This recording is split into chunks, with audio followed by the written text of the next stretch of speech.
Father left me out of his milestone celebration because my face brings back memories of his former wife. I confronted him, declared I was finished, and walked away, leaving him to carry his own wounds. His cousin's Instagram story showed the invitation lying openly on her kitchen counter, date, time, and address of David's 50th family gathering all clearly visible. My brother Michael claimed he was at work that night. We talked for 15 minutes about nothing before he finally mentioned his Friday plans. "What plans?" I asked. "Oh, just some dinner," he said, eyes everywhere except on me. He knew. He had always known and still lied. "Is it Dad's birthday party?" Silence. "Then, how did you even find out?" Which meant yes. He had invited every single relative except me. Maybe he just hasn't invited you yet. 3 whole days of festivities, Michael. Look at the dates. I don't want to be in the middle. You're already in the middle. You're attending an event I'm banned from.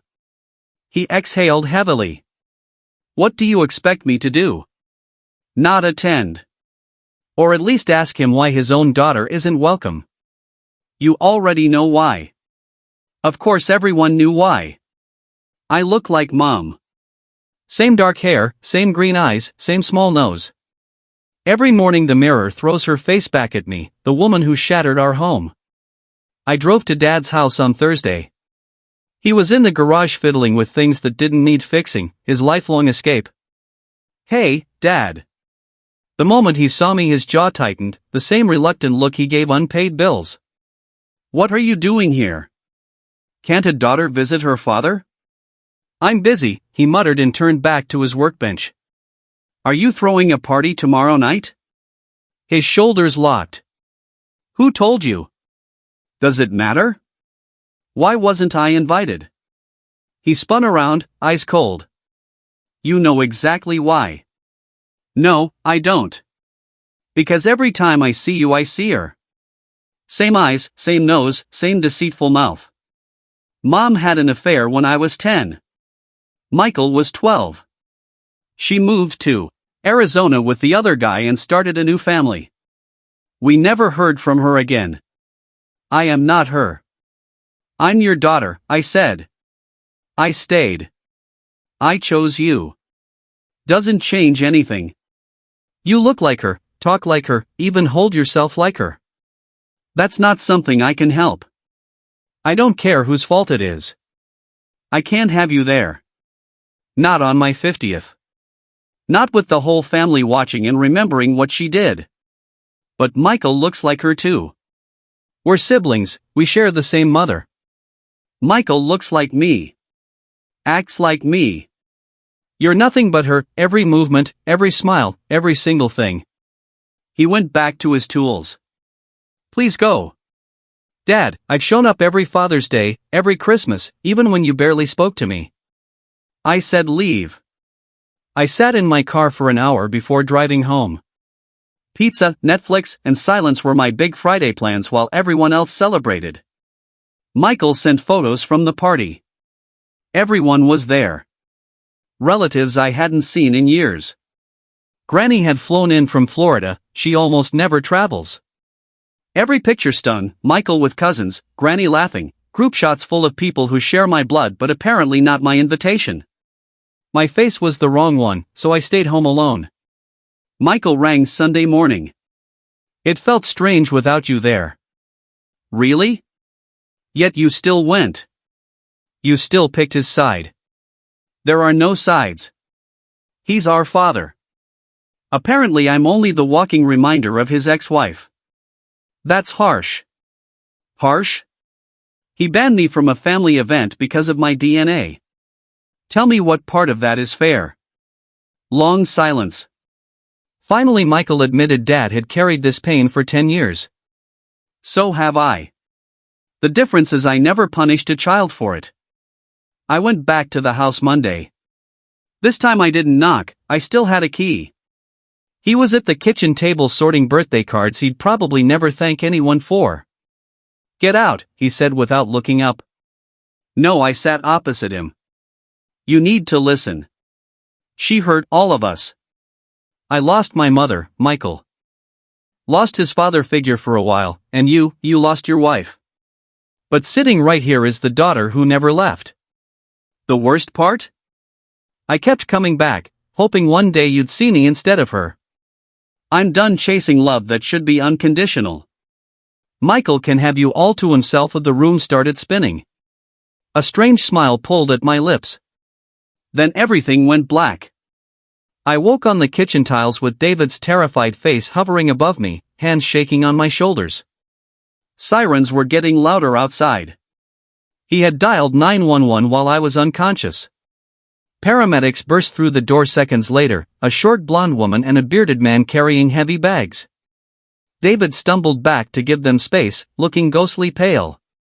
The woman knelt, checked my pulse, asked my name and where I was. My voice came out dry and faint. She shone a light in my eyes, had me track her finger, then wrapped a blood pressure cuff around my arm. David stood pressed against the counter, twisting his hands, telling them I'd collapsed after an argument. The woman asked him about medications, allergies, past conditions. He fumbled every answer, realizing out loud how little he actually knew. She glanced between us, sensing the tension, frowned at the reading, and told her partner to get the stretcher with full restraints. They loaded me onto it, strapped me down, and the male paramedic reluctantly allowed David to ride along. The woman climbed in back with me. David took the side bench. She slipped an oxygen mask over my face, hooked me to a heart monitor that beeped steadily, asked about chest pain, dizziness. I admitted dizziness and exhaustion but no chest pain. David sat opposite, pale and trembling. Halfway to the hospital he reached for my hand, fingers stretching across the gap. Then he froze, let his arm drop, and clasped both hands tightly on his knees.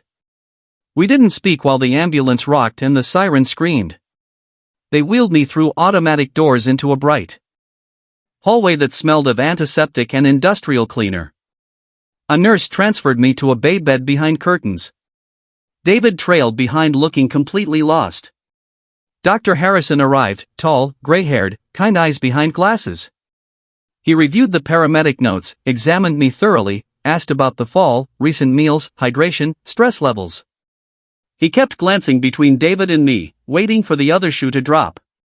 David sat in the corner staring at his hands like they belonged to a stranger. Dr. Harrison diagnosed severe stress-induced dehydration and hypoglycemia. My body had simply shut down from the perfect storm. Blood tests and monitoring were ordered. A nurse started in 4 with practiced efficiency, hung fluids, adjusted the drip. I was drifting off when Michael appeared at the bedside still wearing the shirt from the party, worry etched across his face. David rasped that I'd fainted at the house. Michael's eyes flicked to our father. He knew there was more. He pulled David into the corridor. Even through the closed door I heard raised voices. Michael demanded to know exactly what I'd said before collapsing. He repeated my accusations word for word. Sophia arrived with my phone charger and an overnight bag, spotted the argument through the glass, and came straight to me instead. She asked softly what I needed and whether David should stay. My voice cracked when I said I couldn't handle him right now. Sophia opened the door, politely but firmly told David to go home and let me rest. Michael backed her up. Dad had done enough damage for one day. David, deflated, shuffled down the hallway looking suddenly ancient. Dr. Harrison returned with results: malnourished, dangerously elevated blood pressure for my age, clear signs of chronic stress.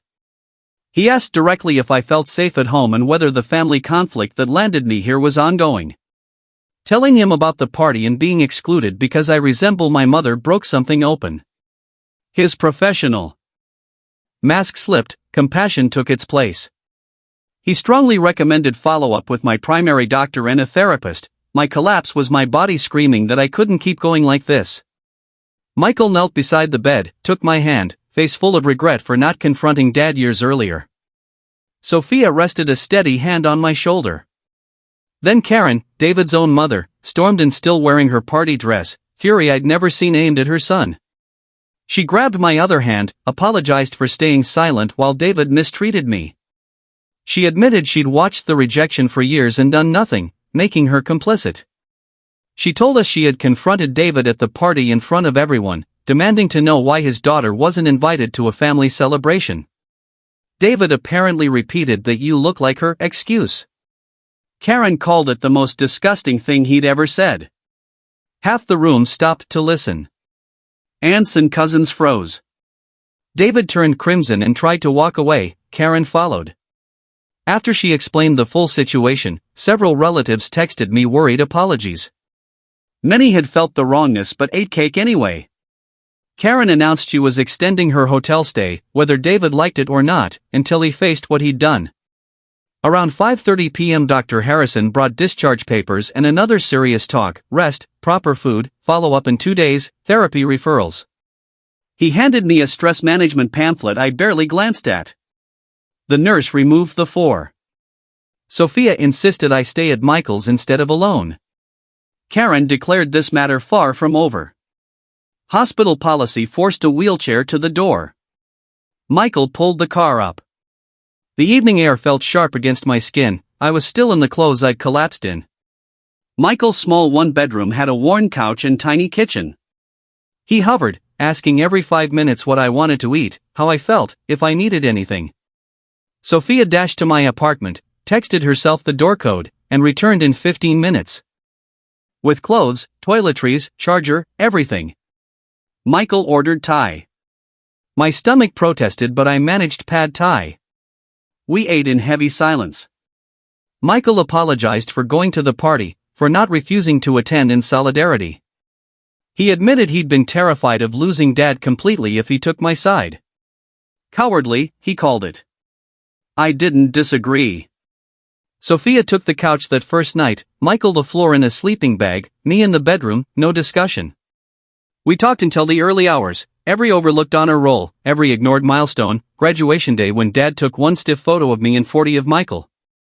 Sophia's face grew harder with each memory. I cried that I'd spent years in survival mode trying to earn love that should have been automatic. Michael finally understood the difference between strict and emotional abandonment. His phone started ringing at 7 the next morning. He silenced it while making coffee. By 8 it was non-stop texts. David asking how I was, when he could visit. Michael told him I was alive but needed space, that I would decide if and when he saw me, not David. Isabella showed up at noon with grocery store daisies and red-rimmed eyes. She apologized for leaving the invitation visible, for only realizing at the party I hadn't been invited, for not walking out when Karen spoke up. We hugged and cried. I told her I didn't blame her for the photo. For 3 days I mostly slept. Sophia worked remotely from the couch, talking boundaries and self-protection like someone who'd lived it. She shared how she finally cut contact with her own critical father 2 years ago and, despite missing the idea of him, never regretted choosing her peace. Karen visited on the second day with homemade chicken rice soup. She sat beside me and eviscerated David's behavior without raising her voice once.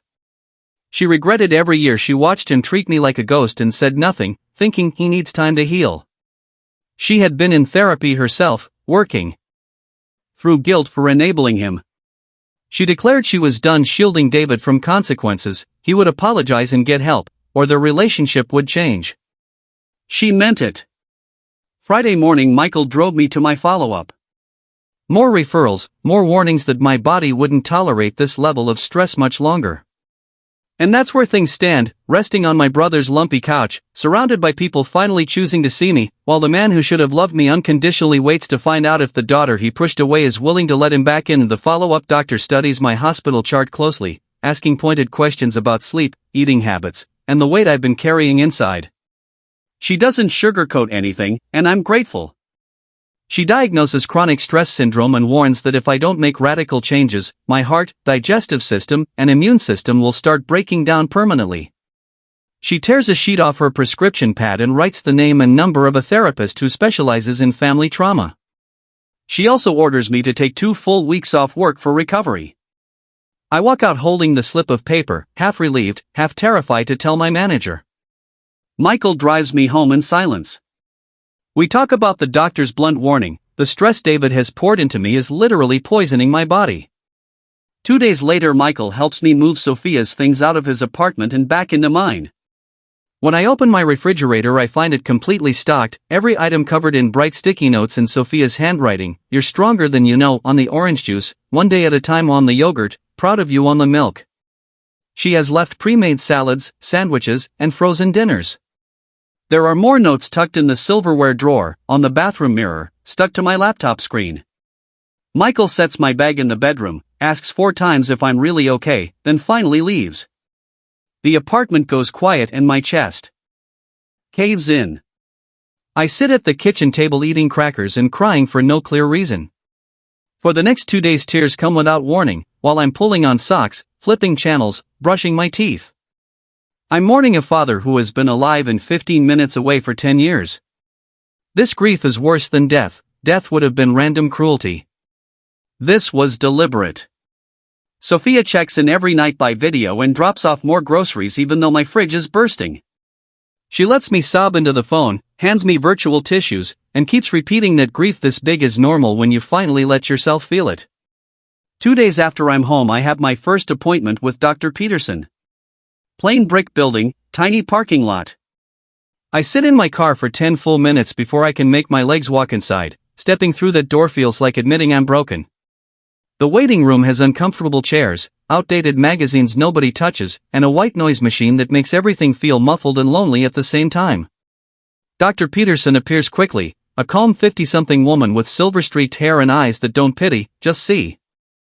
I choose the regular chair instead of the couch. It feels less like TV therapy. I start talking and don't stop for 20 minutes, the birthday party, the collapse, then back further, being 10 years old watching mom drive away, dad teaching Michael to drive but telling me to figure it out myself. Every Father's Day I tried so hard and got nothing.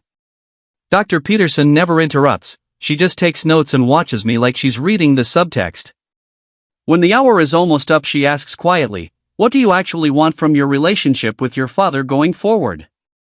The question floors me. I'd never dared say the word love out loud, saying it now cracks my voice. She gently pushes me to separate what is possible from what has been pure mistreatment. She says I can have compassion for the way my mother's betrayal wounded him, and still protect myself from the way he keeps wounding me. She suggests I imagine a relationship built on clear boundaries instead of me endlessly auditioning for his affection. The idea feels both liberating and terrifying, like stepping off a cliff and discovering I might actually fly. Hope that ignores reality becomes self-harm, she says. Sometimes the most loving thing we do for ourselves is mourn what will never exist so we can build something real with what does. I leave her office exhausted and strangely lighter, like I finally set down a suitcase I didn't know I was allowed to put down. That night Michael calls while I'm heating one of Sophia's frozen meals. He's hesitant. David has been begging him for a chance to apologize in person. I stare at the microwave timer and tell Michael I'm not ready to see him, maybe not ever, and if Dad wants to say something he can put it in writing first. Michael says Dad isn't good with words. I tell him that's not my problem anymore. 3 days later Michael shows up with an envelope and a look that says he's already read it. One handwritten page in David's shaky scrawl. It starts with "I was wrong and seeing you collapse scared me." He admits he's been too harsh, says he should have done better. I read it twice, hunting for more. There is no apology for 10 years of rejection, no apology for the party, no acknowledgement that he punished me for existing. It's all about his fear, his pain, his memories of Mom's face when he looks at me. Michael watches me set the letter down like it's radioactive. He says he told Dad it wasn't enough and Dad sent it anyway. At my next session Dr. Peterson reads the letter, underlines phrases, and points out that "I was too harsh" is not the same as "I rejected you and that was wrong." She asks what I needed that isn't on that page. I needed him to say I never deserved to be treated like the enemy, that looking like my mother is not a crime, that his unprocessed grief stole our father-daughter relationship. She suggests I write my own letter spelling out exactly what I need, whether I ever send it or not. Sometimes naming it is the healing. It takes 2 days and 4 drafts at my kitchen table. The first draft is too gentle, trying to comfort him for failing me. Trash. The second is pure rage, pages of screaming on paper. Also not right. The third and fourth feel true. I write about losing both parents the day Mom left, about watching him celebrate Michael while pretending I was invisible, about the birthday party being the final proof I would never be enough. I tell him he failed to separate me from the woman who hurt him, and that choosing his pain over his daughter was still a choice. I'm crying by the final draft, but the words are honest and unsparing. I print it, read it aloud 3 times, then seal it. Michael comes over, reads it on my couch, and starts tearing up halfway through the first page. When he finishes, he says quietly, "I didn't realize it was this bad. I thought Dad was just stricter with you." Physical presence without emotional connection, I tell him, is sometimes crueler than absence because it keeps reminding you what's missing. He apologizes for being the favored child and never speaking up. He folds my letter carefully, promises to deliver it, and says he'll make sure Dad understands this isn't negotiable. 2 days later, Michael calls from his car. David cried when he read my letter, apparently for hours. Said he never knew how much he'd hurt me, that he thought I understood his coldness was aimed at Mom, not me. Michael shut that down fast. Tears don't undo a decade of damage, and crying is the bare minimum reaction to abandoning your kid. I thank him for holding the line. The next day, Karen texts asking to meet for lunch at the diner near her hotel. My hands shake the whole drive. She's already in a booth, looking smaller than usual in her travel clothes. When she stands and hugs me, I feel something in my chest. Unclench. Over coffee, she tells me she and David have spoken every day since the party, sometimes for hours. She keeps redirecting him from his divorce story to the 10 years he spent rejecting me. He gets defensive, says no one understands how Mom leaving destroyed him. Karen keeps repeating, "We understand you were hurt, that doesn't justify hurting your daughter." She says he cries and asks why everyone is suddenly against him. She tells him no one is against him, they're finally naming what he did to me. She's furious with herself for staying quiet all those years, thinking he just needs time. Seeing me collapse on his kitchen floor was the moment she realized silence equals permission. She says she will hold David accountable even if it costs her their relationship, because she refuses to lose a granddaughter to save her son's feelings. At my next session with Dr. Peterson, I bring David's inadequate letter and talk about what real accountability would actually look like. She asks me to list concrete, measurable things I need, not just apologies. We start writing. Consistent changed behavior over months, not days. Never again weaponize that I look or act like Mom. Specific apologies for concrete events, missing my writing award ceremony in high school, ignoring me at graduation. Individual therapy for his grief so I stop being the target. Public treatment at family gatherings that shows he sees me. Remembering birthdays and holidays without being reminded.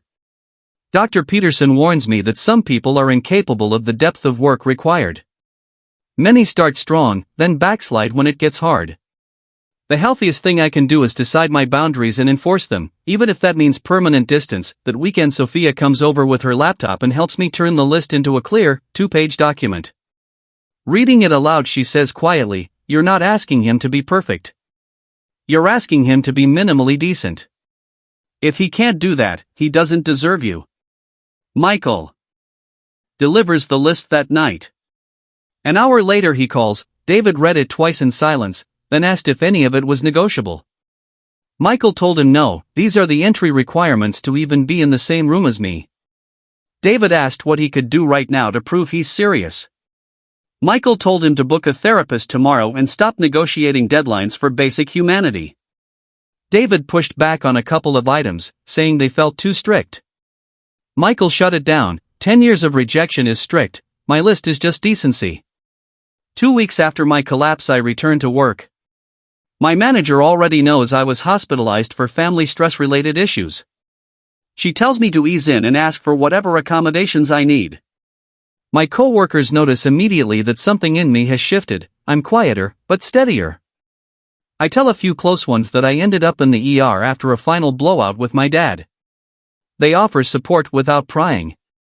Work feels safe in a way family never has, predictable expectations, clear respect. My supervisor pulls me aside at the end of my first week back and says I seem different, stronger. She notices I'm no longer letting difficult clients walk all over me. Setting boundaries with Dad, I realize, has bled into every other part of my life. Isabella texts during my second week back. David has never admitted he needed therapy before, so the whole family is stunned that he's calling around asking for recommendations. Some aunts and uncles have phoned him directly to tell him they're ashamed of how he treated me for years. One uncle told him point blank that banning me from the 50th birthday party made everyone deeply uncomfortable. The family grapevine is buzzing. People want to see if he actually follows through or if this is just guilt talking. For the first time, I'm not carrying this alone. Silence made everyone complicit. Now they're choosing to speak, even when it's messy and hard. And that changes everything. I never thought I'd sit across from him again, but here we are. David, Dad, stands outside my apartment door at exactly 7 p.m. on a rainy Thursday in May. He's holding a small wrapped box and a folder. His hair has more gray than I remember. He looks nervous. Michael texted me an hour ago. He's been in therapy twice a week for 5 months. He's terrified you'll close the door in his face. I open the door wider than I planned. He steps inside like he's entering a courtroom. No hug. No small talk. Just, I'm not here to rush you. I'm here because I finished everything on your list. He hands me the folder first. Inside, a letter from his therapist confirming consistent attendance since December. Copies of session payment receipts, 42 sessions. A handwritten list titled Specific Apologies. Missing my high school writing award night. Taking only one photo at my graduation while taking 40 of Michael. Every Christmas I sat on the couch hoping he'd notice me. The birthday party. Every time he flinched when I walked into a room. Each apology is dated, signed, and ends with the same line. I punished you for her choices. That was cruel and wrong. You deserved a father, not a ghost. Then he gives me the small box. Inside is a silver necklace with a tiny pendant, a simple outline of a house. On the back, engraved. To my daughter. You were always home. I just refused to open the door. Dad.